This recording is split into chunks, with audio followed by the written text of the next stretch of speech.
안녕하세요. 오늘은 소설 마이산의 두 번째 리뷰 시간입니다. 마이산을 읽다 보면 이 책이 소설이라기보다 여러 학문 분야에 대해서 알려주는 백과사전 같다는 느낌도 듭니다. 작가 토마스만의 박식함에 감탄하게 되거든요. 그는 소설 속에서 주인공을 통해 다양한 분야에 대해 이야기합니다. 인문학, 물리학, 생물학, 화학, 해부학까지 다양한 분야에 대한 이야기를 그것도 아주 자세하게 합니다.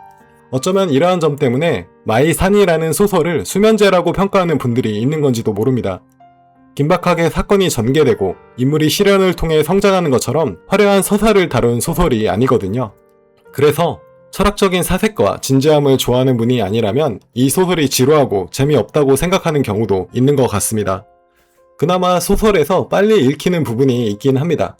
바로 주인공 한스 카스토로프의 사랑을 다룬 부분입니다. 리뷰 1편에서 말씀드렸듯 주인공은 사촌을 방문하고자 휴양차 고산지대에 요양원에 갔었죠. 그런데 본인의 폐에도 질환이 있음이 발견되었고 그 덕분에 주인공도 7년이란 긴 시간 동안 요양원에 머물게 됩니다. 주인공은 이 요양원에서 만나게 된 한 유부녀에게 사랑에 빠집니다. 하지만 사랑의 진행 과정을 보면 정상적이지 않아요. 직설적으로 표현하자면 관음적이다 라고 표현할 수 있을 만큼 독특합니다.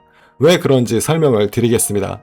우선 주인공이 사랑에 빠지게 된 여인은 러시아 출신이며 요양원에 머물고 있는 환자 중 한 명으로 이름은 클라우디아 쇼샤입니다. 처음에는 식사 시간마다 출입문을 세게 쾅 닫고 식당에 등장해서 주인공을 거슬리게 만드는 존재였죠. 하지만 주인공 카스토로프는 이 여인에게 묘한 끌림을 느낍니다.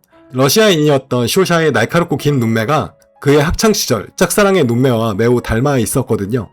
여기서 놀라운 건 학창시절 주인공이 짝사랑했던 사람이 남자였다는 겁니다.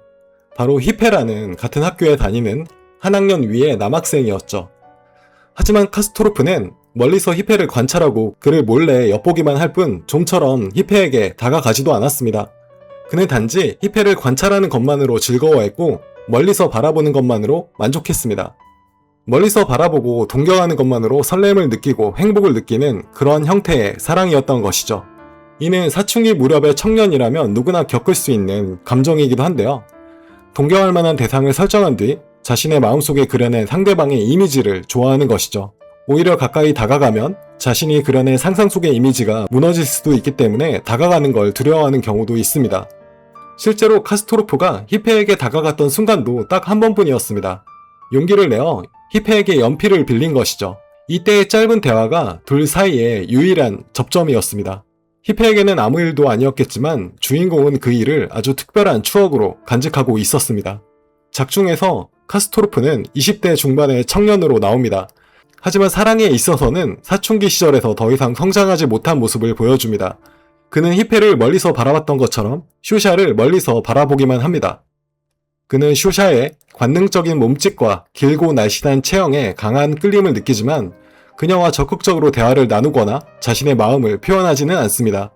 오히려 식사 시간마다 쇼샤가 어디에 앉는지, 누구와 이야기하는지, 어떤 표정을 짓는지만 유심히 관찰합니다. 그녀가 어쩌다 자신을 한 번이라도 바라봐주면 하루 종일 들떠있고 반대로 자신을 전혀 의식하지 않는 것처럼 보이면 깊은 실망에 빠집니다.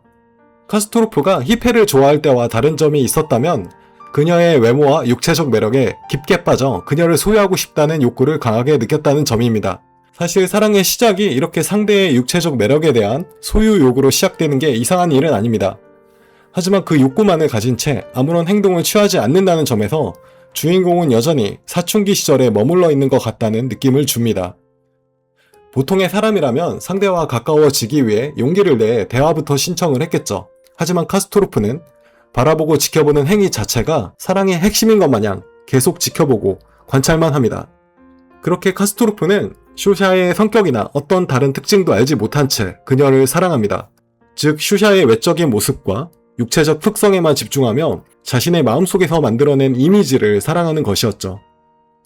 작가 토마스 만은 이 과정에서 우리가 사랑한다고 믿는 감정은 과연 진정 상대를 아끼고 사랑하는 것인가 아니면 내 안에서 만들어낸 환상을 사랑하는 것뿐인가 라는 질문을 독자들에게 던집니다.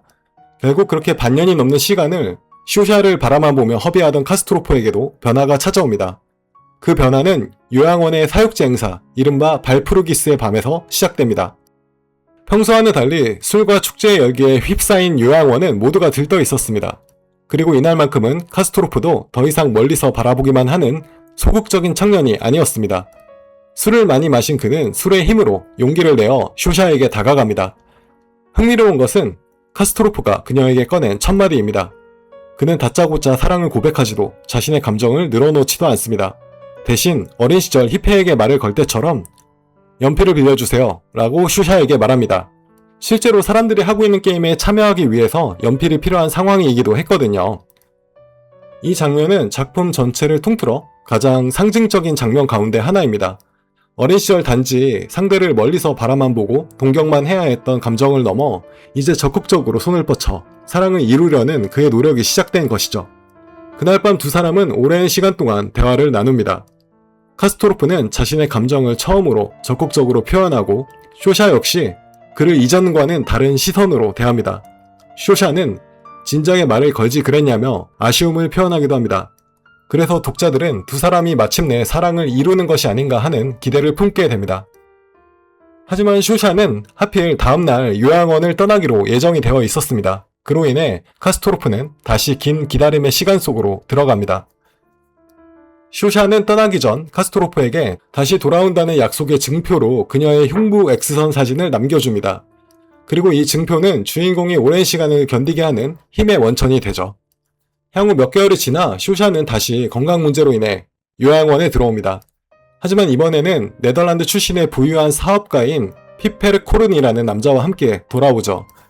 카스토로프는 오랫동안 기다려온 쇼샤를 다시 만나서 기뻐하지만 그녀에게 애인이 생겼다는 사실 앞에서 깊은 상실감을 느낍니다. 그리고 결국 두 사람의 관계는 별다른 진전 없이 마무리됩니다. 1차 대전이 발생하며 주인공이 요양원을 떠나야 했거든요. 이 소설에서 다루는 사랑 이야기는 이게 전부입니다. 여자의 매력에 빠져 그녀를 가지고 싶다는 욕심을 느끼는 주인공의 모습, 다가가기까지의 어려움을 보여주는 긴 침묵의 시간, 그리고 용기를 내어서 다가갔음에도 가질 수 없는 현실에 대한 절망만을 보여줍니다. 비록 이 소설은 사랑에 관한 화려한 서사를 다루지는 않지만 독자들에게 애틋한 감정을 전달합니다.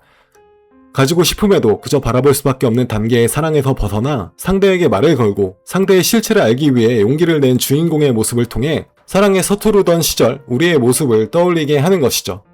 아마도 토마스 만은 이 소설을 통해 사랑은 머릿속에서 키워낸 환상이 아니라 현실 속에서 상대를 있는 그대로 마주할 때 비로소 시작된다는 점을 말하고자 했던 것인지도 모릅니다. 카스토로프는 처음에 쇼샤를 사랑한다고 믿었지만 실제 그녀의 모습에 대해 전혀 몰랐고 자신의 동경과 상상 속에서 만들어낸 모습을 좋아했을 뿐이었습니다. 하지만 용기를 내 그녀에게 다가갔고 그녀의 실체에 접근하려고 노력합니다. 이는 사랑에 있어 한 단계 성장하려는 주인공의 모습을 상징한다고 할 수 있죠. 토마스 만은 카스토로프의 이루어지지 않은 사랑을 통해 사랑은 상대를 이상화하려는 노력이 아니라 있는 현실 그대로의 상대를 받아들이는 용기에서 완성된다는 사실을 보여주고 싶었던 것인지도 모릅니다. 그래서 마에산에서 다루는 사랑 이야기는 비극적인 연애담이라기보다 한 인간이 환상에서 현실로, 동경에서 성숙으로 나아가는 정신적 성장의 과정이라고 볼 수 있습니다. 우리는 성인이 된 이후에도 자신의 기대와 환상 속에서 만들어낸 이미지를 통해 사랑하는 사람에게 보이지 않는 의무를 부여하곤 합니다.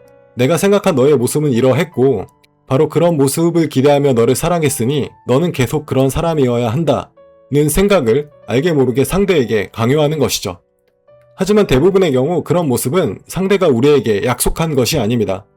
어디까지나 우리의 경험과 욕망, 기대가 만들어낸 이상적인 이미지일 뿐입니다. 현실 속의 사람은 그 이미지와 다를 수밖에 없습니다. 그래서 우리 모두는 누군가를 사랑할 때 내가 실제의 상대를 사랑하는 것이 아니라 머릿속에서 만들어낸 상대의 모습을 사랑하고 있는 건 아닌지 한 번쯤 생각해 봐야 합니다.